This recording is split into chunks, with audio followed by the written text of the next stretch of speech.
जय हिंद दोस्तों। तो कैसे हैं आप सभी दोस्तों। आज हम बात करेंगे ब्लैक बॉक्स के बारे में। जैसे कि आपने थंबनेल में देखा होगा, तो आज हम ब्लैक बॉक्स के कुछ इंपॉर्टेंट पॉइंट्स को डिस्कस करने वाले हैं दोस्तों। डाटा सेंटर की थीम में और भी मल्टीपल सेगमेंट में ये कंपनी बहुत ही शानदार काम कर रही है। बहुत ही अच्छे नंबर्स इसने हमको पास्ट में अपने दिखाए हैं। जैसे कि मैं आपको दिखाने वाला हूं, अगर आप चार्ट देखेंगे तो पिछले एक साल के अंदर इस स्टॉक ने काफ़ी अच्छे खासे रिटर्न्स दिए थे अपने इन्वेस्टर्स को। अगर आप इसके टॉप पर देखेंगे तो इसने 695 समथिंग का अपना टॉप बनाया था और स्टॉक आज ट्रेड कर रहा है 349 के समथिंग। इस स्टॉक ने अपने टॉप से बनाए हैं 52% के निगेटिव रिटर्न। यहाँ पर आप देख सकते हैं, जब दिसंबर के टाइम पर स्टॉक हुआ करता था 700 के आसपास ट्रेड कर रहा था, मीन्स 690 700 के आसपास ऑलमोस्ट ऑल टाइम हाई था इसका। वहाँ से स्टॉक के अंदर 50% से ज़्यादा के निगेटिव रिटर्न देखने को मिले दोस्तों। इस टाइम पर स्टॉक में काफ़ी सबको तेज़ी दिख रही थी, सारे स्टॉक्स भाग रहे थे, तो ब्लैक बॉक्स काफ़ी अट्रैक्टिव स्टॉक दिख रहा था सबको।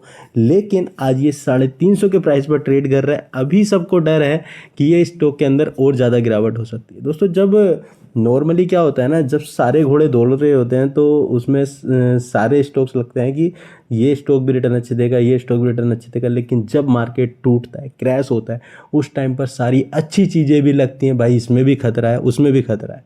तो बस एक यही अपॉर्चुनिटी टाइम होता है जब हमको पहचानना होता है कि भाई बेस्ट स्टॉक कौन सा हो सकता है लॉन्ग टर्म के लिए। यहाँ पर ही देखने को मिलता है कि जो अच्छे स्टॉक्स हैं, क्योंकि नॉर्मली आपको अच्छे स्टॉक सही प्राइस पर मिलेंगे ही नहीं, वो आपको एक्सपेंसिव लेवल पर ही मिलेंगे।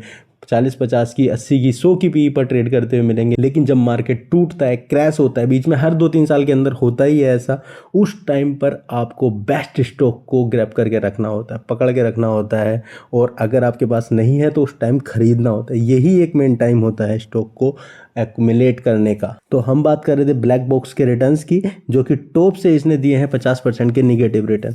लेकिन अगर देखा जाए तो पिछले एक साल के अंदर स्टॉक ने क्या किया है, इसको भी देख लेते हैं। यहाँ से स्टॉक ने दिए हैं ऑलमोस्ट 200% के पॉजिटिव रिटर्न। अगर आप देखेंगे तो यहाँ पर 212% के रिटर्न देखने को मिल रहे हैं। यहाँ पर आप खुद देख सकते हैं 212% रिटर्न। यहाँ पर स्टॉक 200 के आसपास ट्रेड किया करता था पिछले सेम टाइम में ही, मीन्स जून जुलाई के आसपास 2024 में।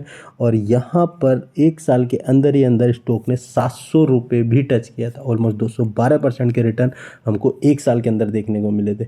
तो अगर देखा जाए तो ओवरऑल अगर मैं सही बात बताऊं, चाहे यहाँ से इसने नीचे आके 50% के निगेटिव रिटर्न दिए हैं, लेकिन अगर आफ्टर ऑल देखा जाए तो जो लोग पिछले एक साल पहले, 1.5 साल पहले स्टॉक के अंदर घुसे थे, मीन्स स्टॉक लिया था, वो आज भी प्रॉफिट में ही है। क्योंकि वहाँ पर उन्होंने 200 या 220 के आसपास स्टॉक को बाई किया था और आज भी स्टॉक 340 के समथिंग में ट्रेड कर रहा है। तो वो तो अभी पॉजिटिव है। लेकिन ये जो रैली आई थी इसके अंदर जिसने एंट्री की, उनके पास निगेटिव रिटर्न है। लेकिन दोस्तों, आपको लॉन्ग टर्म के लिए अगर स्टॉक के अंदर इन्वेस्ट करना है तो आप पॉजिटिव ही निकलेंगे। मैं इसके आपको 5 साल के रिटर्न भी दिखा देता हूँ, उसको देखकर आप और ज़्यादा शॉक्ड हो जाएंगे कि 5 साल के अंदर स्टॉक ने क्या किया है। तो यहाँ पर अगर आप देखेंगे तो 5 साल में स्टॉक ने कितने रिटर्न्स बनाकर दिए हैं। आज भी स्टॉक ने 400% के रिटर्न बनाकर दिए हैं 2021 के हिसाब से। अगर आप देखेंगे तो ये 2021 का टाइम था, और अगर आप 2020 और 21 के टाइम का देखेंगे तो स्टॉक 150 के आसपास ट्रेड कर रहा होगा। तो स्टॉक ने वहाँ से भी 400% के रिटर्न बना के दिए। मीन्स लॉन्ग टर्म में भाई पैसा बनता ही है अगर स्टॉक अच्छा है, पोर्टफोलियो स्टॉक का अच्छा है, मीन्स प्रोडक्ट पोर्टफोलियो अच्छा है, अच्छे सेगमेंट में काम करे, तो लॉन्ग टर्म में स्टॉक हर कोई ही अच्छे रिटर्न बना के देता है। माना कि जब स्टॉक 700 के ऊपर ट्रेड कर रहा था तब इनका पैसा 10x हो चुका था, लेकिन आज भी वो पैसा 4x 5x तो है ही। तो लॉन्ग किस वजह से बने, ये लॉन्ग टर्म से ही पैसे बने हैं। तो स्टॉक के अंदर आप बने रहिए। मेरी यहाँ पे कोई बाई और सेल रिकमेंडेशन नहीं है, मैं ये क्लियर कर देता हूँ। लेकिन मेरा बस बताने का मतलब यही है कि अगर स्टॉक फंडामेंटली स्ट्रॉन्ग है तो वो फ्यूचर में आपको रिटर्न्स बनाकर देगा।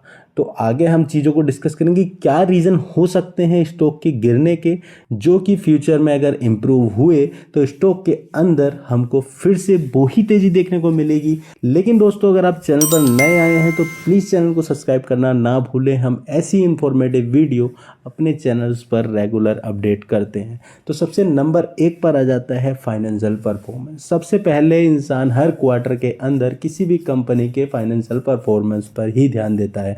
अगर फाइनेंशियल परफॉर्मेंस कंपनी की अच्छी चल रही है तो स्टॉक के गिरने के चांसेस कम ही रहते हैं, और अगर आपके नंबर अच्छे नहीं आते और उसमें आपके कॉम्पिटिटर अच्छा काम कर देते हैं तो उसके अंदर गिरावट हमको अच्छी खासी देखने को मिलती है। जैसे कि ईपैक ड्यूरेबल में भी हमको देखने को मिला है, उसके ऊपर भी हम लोग एक नई वीडियो लेके आने वाले हैं, कंप्लीट एनालिसिस करेंगे, तो उसको भी आप ज़रूर वॉच करना। तो अभी बात कर रहे हैं ब्लैक बॉक्स की। तो ब्लैक बॉक्स के नंबर्स भी काफ़ी डाउन डिक्लाइन देखने को मिला है हमको इसके फाइनेंशियल परफॉर्मेंस में, क्योंकि अगर आप यहाँ पर इसके क्वार्टरली रिजल्ट्स पर ध्यान देंगे तो यहाँ पर आपको साफ साफ देखने को मिलेगा कि दिसंबर 2024 में कंपनी ने सेल्स की थी 1502 करोड़ की, और उसी ईयर ऑन ईयर के बेसिस पर अगर देखा जाए तो दिसंबर 2023 में कंपनी ने सेल की थी 1655 करोड़ की। मतलब यहाँ पर 9% की गिरावट हमको यहाँ पर ईयर ऑन ईयर के बेसिस पर डायरेक्टली देखने को मिल रही है।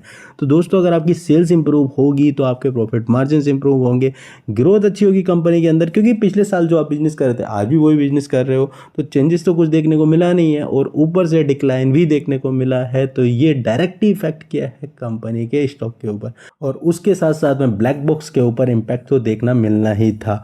तो यहाँ पर कुछ और कैच भी है, वो हम आगे देखते हैं। अगर आप ओपीएम देखेंगे तो कंपनी का ओपीएम काफ़ी कंसिस्टेंसी है, ओपीएम के अंदर 9% का ओपीएम यहाँ पर भी देखने को मिल रहा है। लेकिन अगर आप इसका नेट प्रॉफिट देखेंगे तो वो इंक्रीज होता हुआ यहाँ पर हमको देखने को मिला है। दिसंबर 2024 में 56 करोड़ का नेट प्रॉफिट है, जो कि ऑल टाइम हाई पर चल रहा है, और दिसंबर 2024 में ओनली 41% का ही नेट प्रॉफिट था। तो नेट प्रॉफिट में इंक्रीज देखने को मिला है, लेकिन सेल्स में यहाँ पर डिक्लाइन देखने को मिल रहा है। तो यहाँ पर इतनी कोई प्रॉब्लमेटिक बात नहीं है, आफ्टरऑल आपका नेट प्रॉफिट तो इंक्रीज हो ही रहा है। और इसमें एक चीज़ और ध्यान देने वाली है कि सितंबर 2024 में यहाँ पर कंपनी को 51 करोड़ का नेट प्रॉफिट हुआ था, और दिसंबर 2024 में 56 करोड़ का नेट प्रॉफिट कंपनी को हुआ है। तो कंपनी के नेट प्रॉफिट में कंटिन्यू इंक्रीज ही देखने को मिल रहा है। तो ये एक थोड़ा सा पॉजिटिव साइन है ब्लैक बॉक्स के लिए। दोस्तों, पूरा जो आईटी सेक्टर होता है इसके अंदर रेवेन्यू ग्रोथ बहुत ही ज़्यादा मैटर करता है। अगर आपका रेवेन्यू ग्रोथ अच्छा चल रहा है तो कंपनी के रिजल्ट्स आपको अच्छे देखने को मिलेंगे, लेकिन अगर आपके रेवेन्यू में डिक्लाइन देखने को मिलता है तो ये हिट करता है इसके अंदर स्टॉक को, स्टॉक में सेल ऑफ भी देखने को मिलता है। मोस्टली आईटी कंपनी के अंदर इस टाइप का सेल ऑफ हमको देखने को मिल जाता है। ब्लैक बॉक्स भी एक आईटी टाइप की कंपनी है जो कि data centre management services provide करती है। इसका मैं डिटेल वीडियो एक लेके आने वाला हूँ, जिसमें मैं केवल बिजनेस को ही कंसिडर करने वाला हूँ, कंप्लीट बिजनेस सेगमेंट। दोस्तों, क्या होता है ना कि आप किसी भी बिजनेस को बाई करते हो, मीन्स किसी स्टॉक को बाई कर रहे हो तो उसके बिजनेस को ही बाई कर रहे हो, लेकिन आपको क्लियर ही नहीं होता कि वो कंपनी एक्चुअल किस सेगमेंट में काम कर रही है, क्या बिजनेस मॉडल है। लेकिन मैं आगे आपको इसका कंप्लीट बिजनेस एनालिसिस करके देने वाला हूँ। नेक्स्ट वीडियो हमारी आने वाली है ब्लैक बॉक्स के ऊपर, इसमें हम कंप्लीट बिजनेस एनालाइज करने वाले हैं। काम चल रहा है उस वीडियो के ऊपर, जैसे कि हमने केन्स के लिए भी किया था, आप उस वीडियो को जाके देख सकते हैं। बहुत ही शानदार वीडियो थी, हमने उसमें क्रिस्टल क्लियर करने की कोशिश की है उसके बिजनेस सेगमेंट को, क्योंकि नाम सबने सुना है, सेमीकंडक्टर में काम कर रही है, इस सेगमेंट में काम कर रही है, उस सेगमेंट में काम कर रही है, लेकिन कंप्लीट बिजनेस मॉडल क्या है वो जानना बहुत जरूरी है। तो आप केन्स को भी एनालाइज कर सकते हैं, मीन्स उसकी वीडियो को देख सकते हैं। अगला पॉइंट आ जाता है स्टॉक के गिरने का, over valuation and profit taking. दोस्तों, क्या होता है ना कि पिछले एक साल के अंदर कोई कंपनी अगर 200% का रिटर्न दे रही है तो आप भाई खुद ही सोचो कि भाई इसमें से प्रॉफिट थोड़ा सा बुक कर लो, क्योंकि मार्केट गिर रहा है। क्योंकि कोई भी अपने प्रॉफिट्स को जाने नहीं देना चाहता, लेकिन जो लॉन्ग टर्म इन्वेस्टर्स होते हैं जिनको पता है बिजनेस अच्छा है वो उसमें बने रहते हैं, लेकिन सेल ऑफ तो आता ही है, क्योंकि लोगों को अपने प्रॉफिट से बहुत ज़्यादा प्यार होता है। तो उसके साथ साथ में बिजनेस थोड़ा ओवर वैल्यूड भी था। अगर आप उस टाइम की पी पे ध्यान देंगे तो कंपनी 43 के समथिंग, मीन्स 45 के समथिंग के पी पर ट्रेड कर रही थी जब ये अपने ऑल टाइम हाई के समथिंग था। और अगर उसके साथ साथ बाकी अदर कंपनियों को देखें जो कि आईटी सेगमेंट में काम कर रही हैं, उनकी P means average IT segment की पी 20 से 30 के समथिंग पे ट्रेड कर रही, तो पी काफ़ी ज़्यादा थी, ओवर वैल्यूड स्टॉक हो रहा था उस टाइम पर। क्योंकि एक साल के अंदर भाई इतने आपका रेवेन्यू इंक्रीज नहीं हो रहा है, इतना आपका पैट इंक्रीज नहीं हो रहा है, लेकिन आपका स्टॉक 200% भाग चुका है, तो वहाँ पर प्रॉफिट बुकिंग तो आनी ही थी। और उसके साथ साथ में मार्केट के अंदर गिरावट भी देखने को मिली थी। तो ब्लैक बॉक्स के अंदर इसी का एक रीज़न भी था कि ओवर वैल्यूएशन और प्रॉफिट बुकिंग होने के कारण स्टॉक के अंदर 50% की गिरावट हमको देखने को मिली है। और तीसरा रीज़न आ जाता है इसका ग्लोबल आईटी स्पेंडिंग स्लोडाउन। दोस्तों क्या होता है कि जो कंपनी का बिजनेस हमारे ग्लोबल सर्किल से मैच करता है, मीन्स अगर आप ब्लैक बॉक्स के बिजनेस सेगमेंट को देखें तो इनका मोस्टली बिजनेस इंडिया के अंदर से ओनली 6 to 7% का ही बिजनेस है। ग्लोबल बिजनेस इनका बहुत ही ज़्यादा है, 90% से ज़्यादा का बिजनेस इनका ग्लोबली होता है। यूएस से काफ़ी ज़्यादा बिजनेस इनका होता है।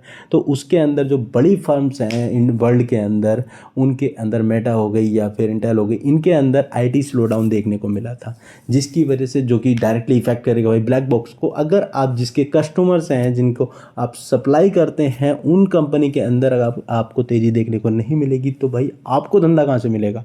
तो सेम इफेक्ट किया ब्लैक बॉक्स को। अगर ग्लोबल स्लोडाउन अगर आईटी सेक्टर में देखने को मिलेगा तो ब्लैक बॉक्स को हिट किया, उसकी वजह से ब्लैक बॉक्स के रिवेन्यू कम हुए तो उसके पैट में डाउन देखने को मिला।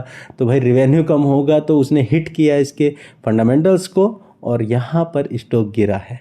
तो ये तीसरा रीज़न काफ़ी ज़्यादा इंपॉर्टेंट है, इसको भी आप फोकस कर सकते हैं। मीन्स मेरा कहने का मतलब ये है कि आप इसी तरीके से हर एक कंपनी को, हर एक बिजनेस को एनालाइज कीजिएगा, क्योंकि हम लोग बताते हैं अपनी साइड से, आप सेल्फ एनालाइज करना भी सीखिएगा, जिससे आपको फ्यूचर में किसी भी स्टॉक सिलेक्शन के अंदर काफ़ी ज़्यादा हेल्प मिलेगी। दोस्तों नेक्स्ट पॉइंट आ जाता है इसका इंटरेस्ट रेट इम्पैक्ट, जिसमें कंपनी को हायर बोरोइंग कॉस्ट पे करनी पड़ी थी, जिसमें कंपनी के ऊपर FY24 के हिसाब से 1167 करोड़ का डेब्ट था।